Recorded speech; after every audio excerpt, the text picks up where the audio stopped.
wandered, so lost and undone, a beggar. Hello po, good morning at magandang umaga. Dalawa po yun, no? Dalawang greetings in this morning. I just want to say, have a good day. At welcome po sa ating programa, My Morning Manna with Pastor OG. And I am so happy that I'm so privileged, no? Na kausapin kayo sa umagang ito na ibahagi ang salita ng ating Panginoon. Aklat po ng Matthew chapter 5 verses 13 hanggang 16. Ito po ang pagkasabi. Kayo'y asin sa sanlibutan. Kung mawalan ng alat ang asin, paano pang mapananauli ang alat nito? Wala na itong kabuluhan, kaya't itinatapon na lamang at niyayapakan ng mga tao. Kayo'y ilaw sa sanlibutan. Hindi maitatago ang isang lunsod na nakatayo sa ibabaw ng burol. Walang nagsisindi ng ilaw at naglalagay nito sa ilalim ng takalan. Sa halip, ay nilalagay ito sa talagang patungan upang matanglawan ang lahat ng nasa bahay. Gayon din naman, dapat ninyong paliwanagin ang inyong ilaw sa harapan ng mga tao upang makita nila ang iyong mabuting gawa at luwalhatiin ang inyong Ama na nasa langit. This morning, I will bring to you the topic that says, act accordingly. Binanggit po sa salita ng ating Panginoon na tayo'y asin sa sanlibutan. Na ang ibig iparating is we preserve, no? Ano pala ang purpose ng asin? Ang purpose po ng asin is preservatives, no? Ito yung nagpe-preserve sa karne para hindi maging mabaho. Alam niyo po kung bakit nanatili pa rin ang bansang ito na matatag dahil po may mga Kristiyano dito na nananalangin at naniniwala sa kapangyarihan ng ating Panginoon. We are the preservatives, no? Ano pa ang purpose ng asin? It's a seasoning. It adds a flavor to life. Being a Christian, tayo po ang nagbibigay ng lasa sa pagkain. Kahit anong klaseng pagkain yan, no? Kung walang asin, hindi makikita ang tunay na lasa. Naalala ko po, doon sa bundok, no? May nagluluto doon ng mga kakanin. At tinanong namin, anong sikreto mo sa mga kakanin mo? Ang sasarap, mas marami ba yung asukal nilagay mo? Alam niyo anong sagot niya? Kunting asin. And it's amazing. Sabi niya, lumalabas ang tunay na tamis at kakaibang tamis maglagyan mo ng kunting asin. It's quite amazing. Ano ang nagagawa ng asin? And I declare, and I believe that being a salt in the earth, tayo po ay naging pagpapala at nagkakaroon ng maraming flavor, no? Nagkakaroon ng flavor ang isang pagkain dahil po sa atin. Ano pong ibig kong iparating? Act accordingly. Kung tayo ay naging example, naging asin sa sanlibutan ito, kailangan natin na ipakita ang mabuting gawa. We have to act accordingly, no? Kung anong purpose ng asin, yun dapat ang maging purpose natin. Kasi kung hindi na tayo nagbibigay ng alat, itinatapon na tayo. What's the use? Being a salt. Another point is, tinawag tayong ilaw ng sanlibutan. Kaya nga, hindi talaga natatago, no? Kung ilaw tayo yung mahahayag. At kung isang Kristiyanong may ginawang kasamaan, nakikita talaga. Ang problema, maraming ilawan na nakatago. Hindi na napapakita ang tunay na galing ng isang Kristiyano. Hindi nakikita yung tunay na ugali ng isang Kristiyano. Tulad ng isang istorya na isang babaeng nahuli, no? Nagmumura siya, tapos galit na galit siya, no? Kasi nasasakyan siya at na-stuck siya sa traffic. So, hinuli siya ng pulis. Kinulong. Later on, sabi ng pulis, I'm sorry ma'am, akala namin ninakaw yung sasakyan. Kasi nakasulat kasi sa likod ng sasakyan mo yung salitang follow me to Sunday school. Tapos, what would Jesus do?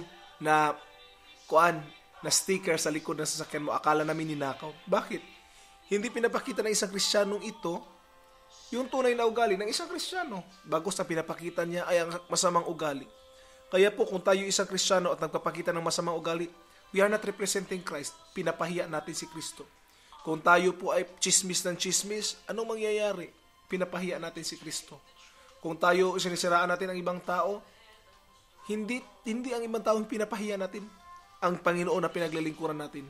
Kristiyano tayo, at mas maganda kung ipakita natin ang tunay na kahalagahan ng tunay na Kristiyano. Act accordingly. Kung isa kang Kristiyano, if you confess that you are a Christian, dapat ipakita natin, mga kapatid, ang tunay nating pagiging Kristiyano.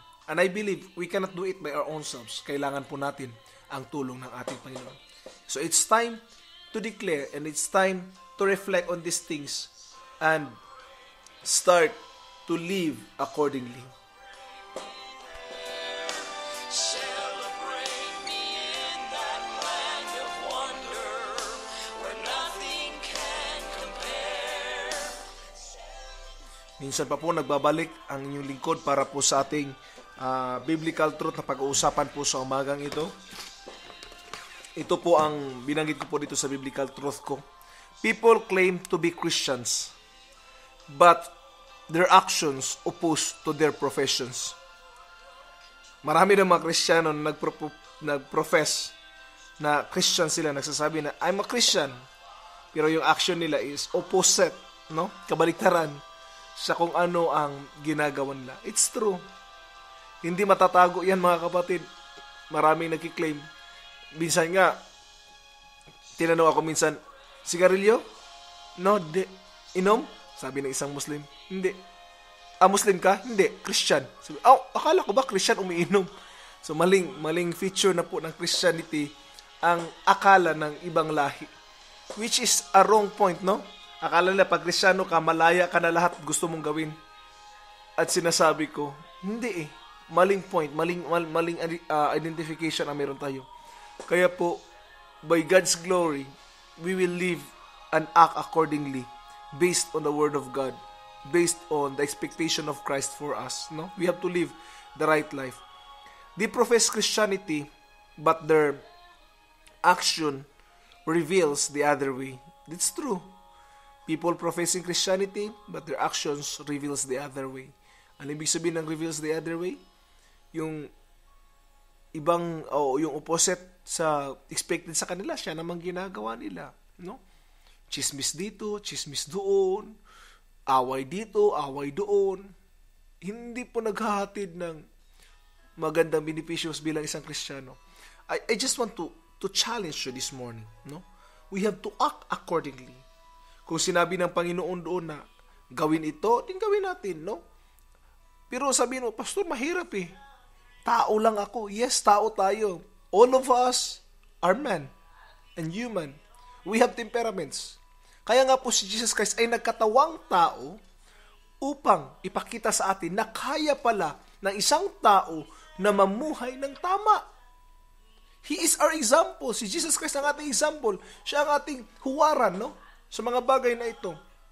At bari mo sabihin mo, Pastor, napakahirap. Yes, napakahirap kung wala ang banal na Espiritu sa atin. Kaya po, madalas natin sinasabi, magpapuspos tayo ng banal na Espiritu. Tama po ba? Bakit?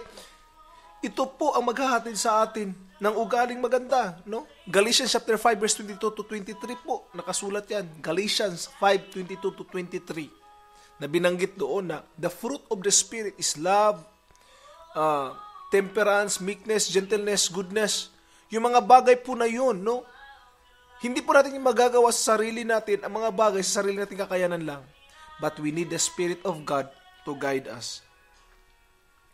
And another point is, I have personal application ko, mga kapatid, no? Personal view ko. Sinabi ko ito, I have to walk the talk. I have to live what I preach.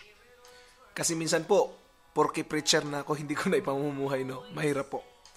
Whatever I teach, I have to live them. And I can preach with strong conviction if I live what I preach. Pero kung alam ko na yung sinasabi ko hindi ko ginagawa, I doubted. At minsan, nangangapa akong ituro ang mga bagay. Bakit? Alam kong hindi ko siya ginagawa. No one will believe me that I'm a Christian until I act like one. It's true. Hanggat hindi ko gagawin o hindi ako magkikilos bilang isang Kristiyano, no one would believe that I am one. And my challenge this morning is so simple. act accordingly. Have the Spirit of the Lord move in your life. This morning, sabihin mo, Lord, let your Spirit be upon me, that I will walk the way you want me to walk, that I will talk the way you want me to talk, that you want me to act the way you want me to act. Let's live accordingly. Let's act accordingly, according to the will of the Father, according to the will of our Lord Jesus Christ. God bless. Sundays, the sun to shine and the clouds